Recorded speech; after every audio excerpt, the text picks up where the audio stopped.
Hi everyone, welcome back to the Storytime family. How are you today? Are you doing well?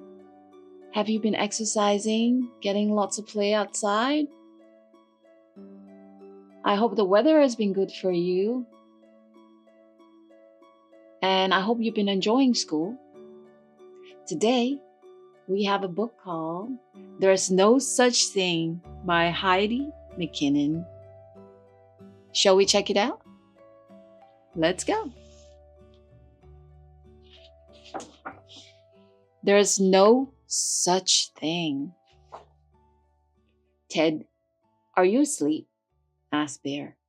Yes, said Ted. Bear had never been camping before. It's very dark out here, Ted, he whispered.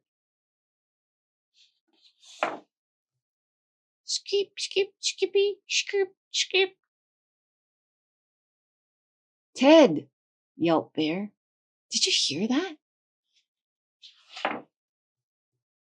It's a blood-sucking spider crawling around outside, said Bear.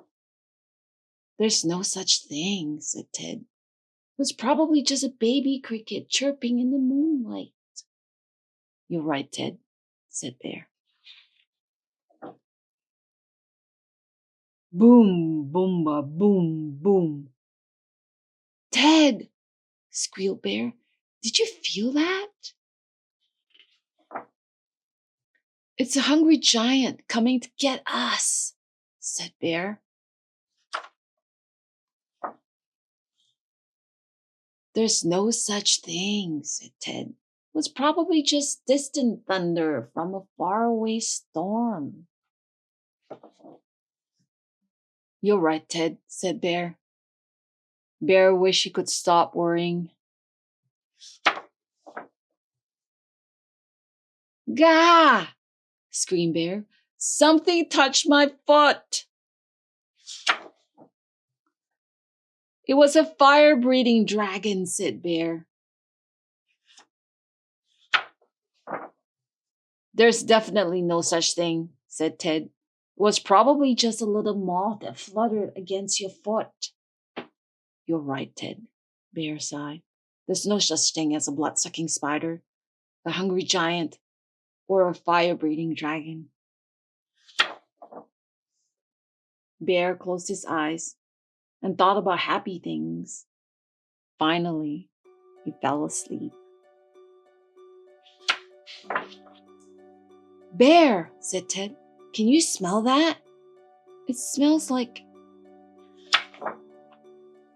marshmallows? Oh, that's nice. Marshmallows make everything so much better, right? You should know. And that was no such thing. That was a fun book. Did you enjoy it? Well, if you'd like to own a copy, the link to purchase it is in our description below. Thank you for taking the time to read with us today. And if you haven't subscribed, do subscribe and give us a like if you enjoyed the story. Click on the bell for more stories like this. Thank you so much again. We'll see you back here soon. Bye-bye.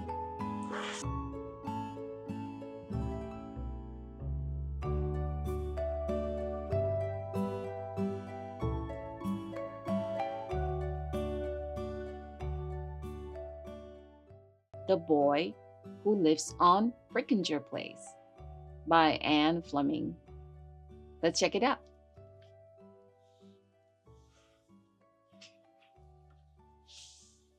The Boy Who Lives on Prickinjer Place.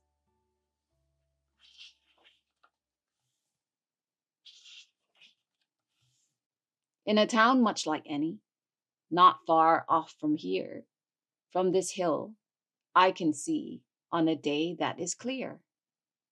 There's a long winding road known as Prickinjer Place, lined with 24 houses, all perfectly spaced.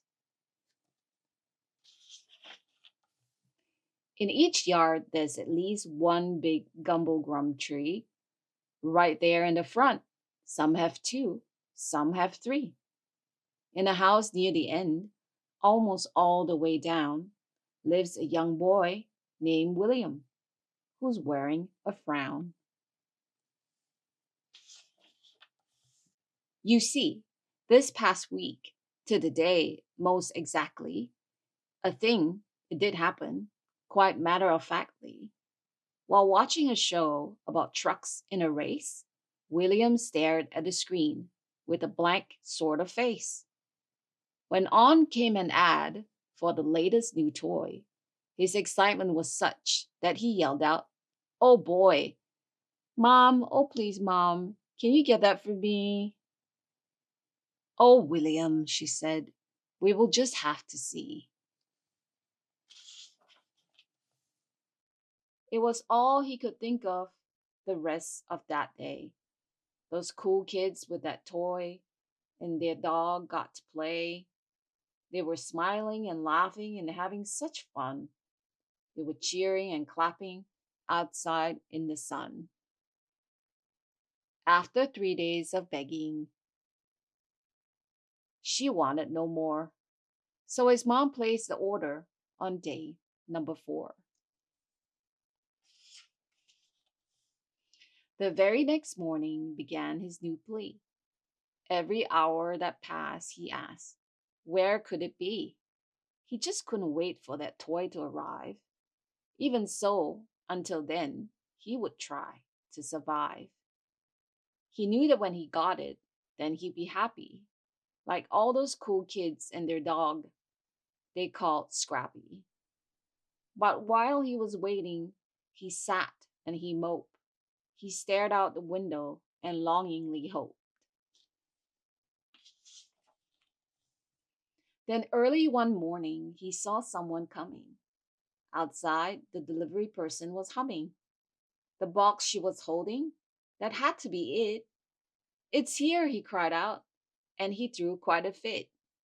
He grabbed it away just as fast as he could, but forgot to say thanks like he knew that he should. He tore that box open and pulled the toy out, so keen to have fun and to no longer pout. At last, in his hands, he could hardly believe. It was real. It was his. What a dream to achieve.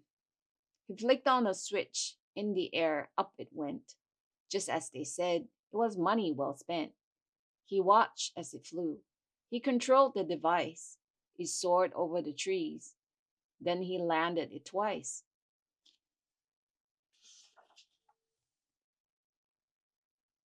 But something was wrong. There was something amiss. That wasn't quite right. That he tried to dismiss.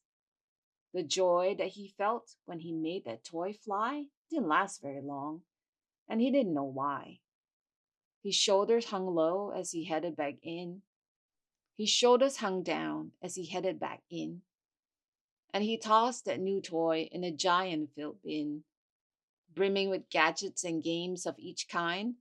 There were some that had motors and others you wind. You wouldn't expect on that very same day his frown had come back and his mood was quite gray. He turned on the TV and he let out a grunt.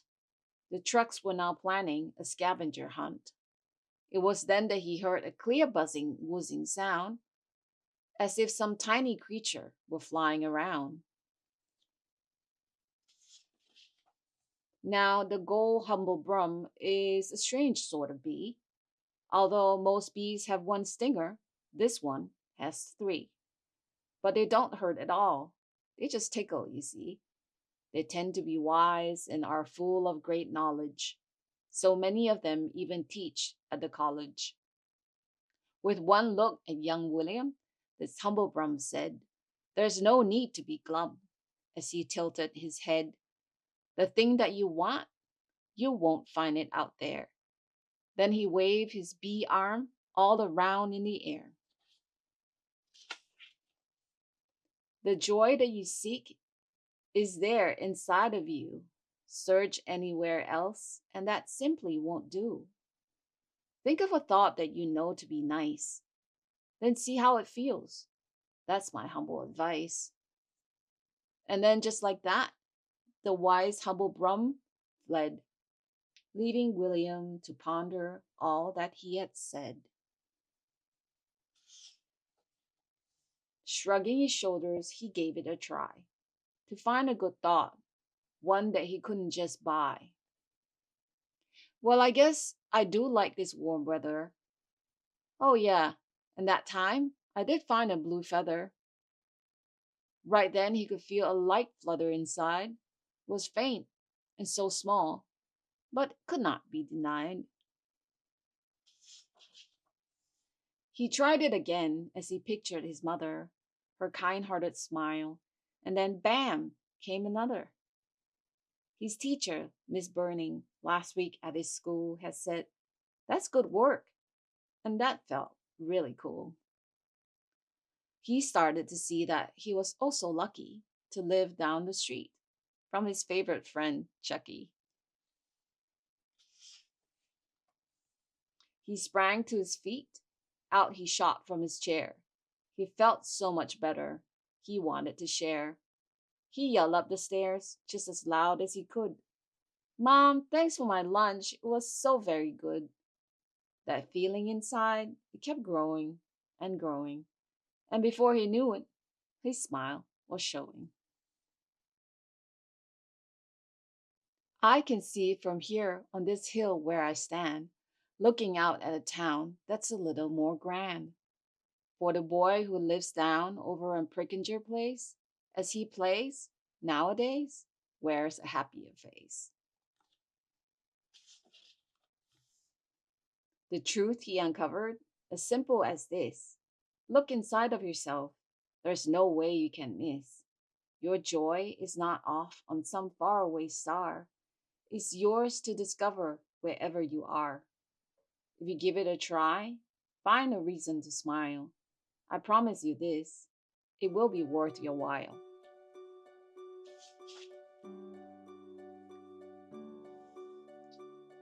And that was The Boy Who Lives on Prickinjer Place.